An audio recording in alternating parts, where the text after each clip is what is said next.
छत्तीसगढ़ में बहुत सारे पर्यटन स्थल हैं, उसमें से सिरपुर प्रमुख पर्यटन स्थलों में से एक है जिसका महत्व बहुत अधिक है। सिरपुर एक प्राचीन नगरी है जो 5वीं 6वीं शताब्दी के आसपास की बताई जाती है और यहाँ पर लगभग 45 से 50 स्थानों पर खुदाई हुई है और बहुत सारे स्थानों पर मंदिर मिले हैं, बहुत सारे शिवलिंग मिले हैं और बुद्ध धर्म और उससे संबंधित कई मूर्तियाँ भी मिली हुई है। आज हम सिरपुर आए हुए थे, लेकिन यहाँ पर जो पर्यटन सूचना केंद्र है वो केंद्र अभी बंद है, पता नहीं किस कारण से, लेकिन हमें कुछ थोड़ी बहुत यहाँ की जानकारी है। इसके पहले भी हम लोग आ चुके हैं और हमारी यात्रा शुरू करने के लिए हमें यह स्थान, एक छोटा सा शिव मंदिर है, ये हमेशा उपयुक्त लगता है।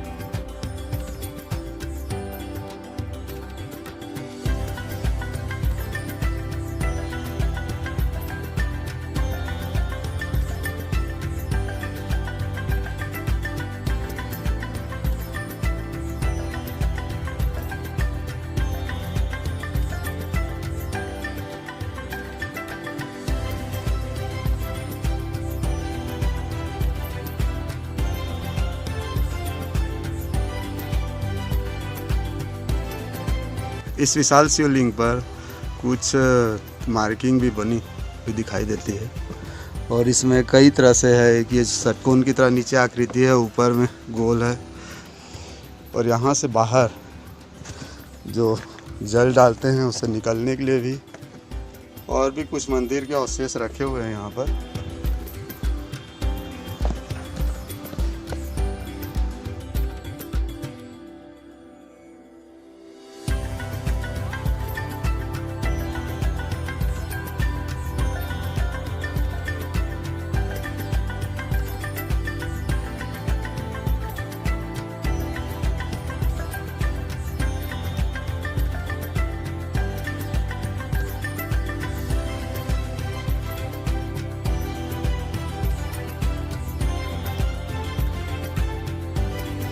यादराम यादव, प्रॉपर सिरपुर। ये है तिवरदेव बौद्ध विहार, जो पुरातन काल में बौद्ध भिक्षु का शिक्षा का केंद्र था।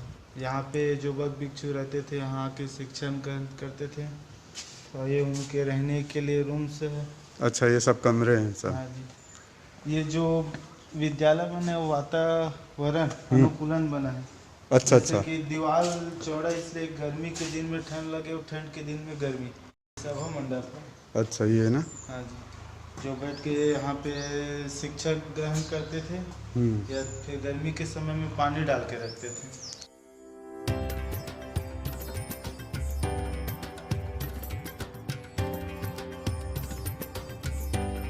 सिरपुर के सबसे प्रमुख स्थानों में तिवरदेव मंदिर है और इस स्थान पर कहते हैं बौद्ध भिक्षु यहाँ पर शिक्षा ग्रहण करने आते थे और ये बुद्ध की यहाँ की सबसे प्रमुख मूर्ति है और बहुत ही सुंदर है।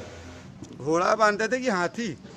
दोनों। अब हाथी घोड़ा दोनों के होगा सर उस टाइम पे। जो खुदाई किए हैं श्रीमान अरुण शर्मा जी, हाँ, उन्हीं के वही तो पता बताया चला है। इतिहासकार अच्छा अच्छा अच्छा, कुमार शर्मा जी जी जी, वही सबने इसके बारे में जानकारी दिए हैं।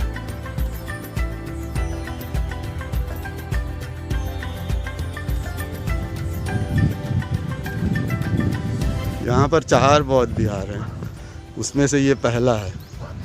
ये दूसरा बौद्ध विहार है जो कि सबसे प्रमुख है।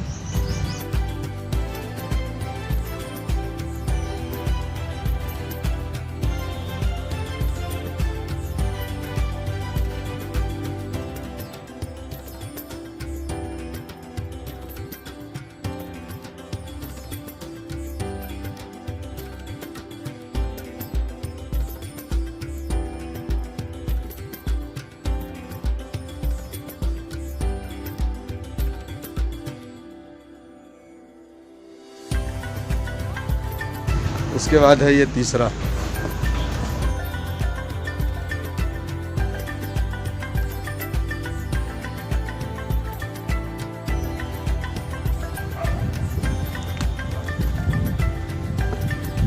इस तीसरे बौद्ध विहार में भी काफ़ी कुछ बचा हुआ है, बहुत सारी मूर्तियाँ। लगभग ये एक जैसे ही है। बीच में सभा स्थल है और आसपास जो कमरे हैं विद्यार्थियों के रहने के लिए, वो सामने में चौथा बौद्ध विहार दिखाई दे रहा है, जो तीनों बौद्ध विहार से अलग है, कुछ दूरी पर है।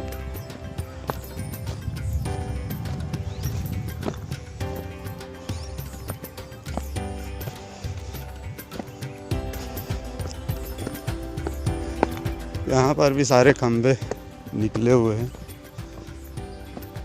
और लगभग वैसे ही है, थोड़ा बहुत कुछ फेरबदल के साथ में। और बुद्ध की विशाल प्रतिमा भी है।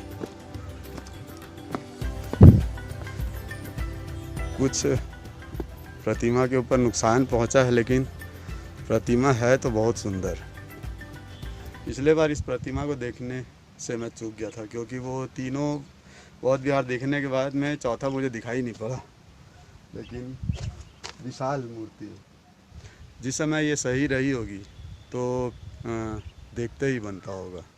सिरपुर ऐसा स्थान नहीं है कि यहाँ पर एक दिन में आकर यहाँ पर सारे स्थानों को देखा जा सके, क्योंकि एक ही स्थान पर कई स्थान हैं और इन स्थानों में इतनी सारी प्रतिमाएं हैं और इतने सारे चीज़ें हैं जानने के लिए, जो कि संभव ही नहीं है कि एक दिन में ये कंप्लीट हो सके।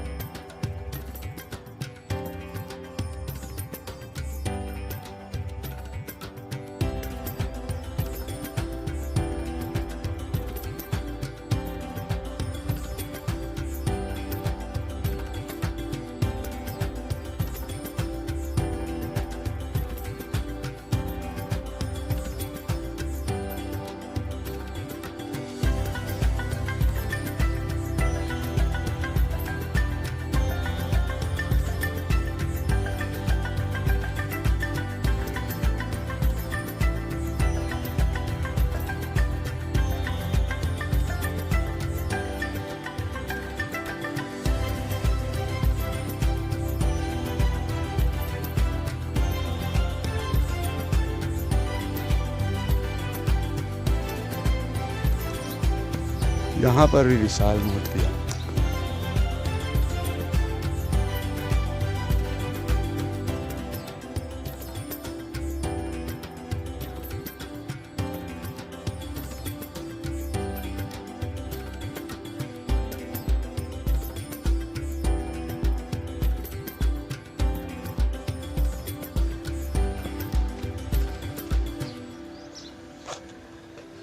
बालेश्वर मंदिर का दूसरा भाग था। यहाँ पे ऐसे कई स्थान हैं और हर जगह काफ़ी समय लगता है देखने में। जितना बन रहा है उतना प्रयास करते हैं और इतनी सारी मूर्तियाँ हैं कि हर मूर्तियों को देखना या उसकी फ़ोटो खींचना बहुत कठिन होता जा रहा है। और इन मंदिरों के अलावा भी कुछ यहाँ पर मंदिर है, लेकिन वो भी बहुत जीर्ण सी स्थिति में।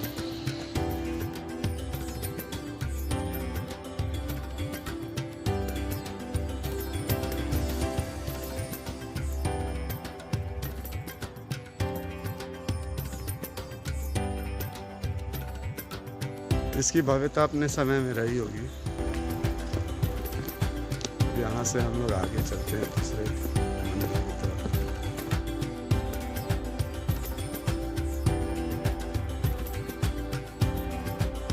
रास्ते में एक और शिव मंदिर दिखाई पड़ा, लेकिन इसमें कुछ विशेष बचा हुआ नहीं है।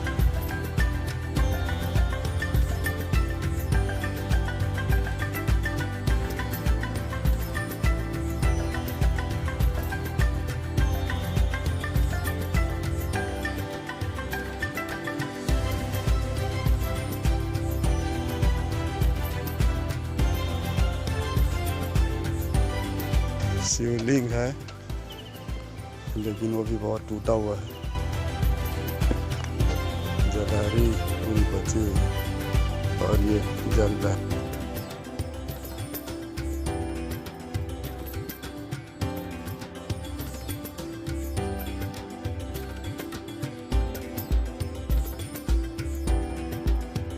ये भी एक शिव मंदिर है जहाँ पर शिवलिंग है टूटा हुआ, लेकिन यहाँ पर कुछ लिखा हुआ नहीं है इसका नाम।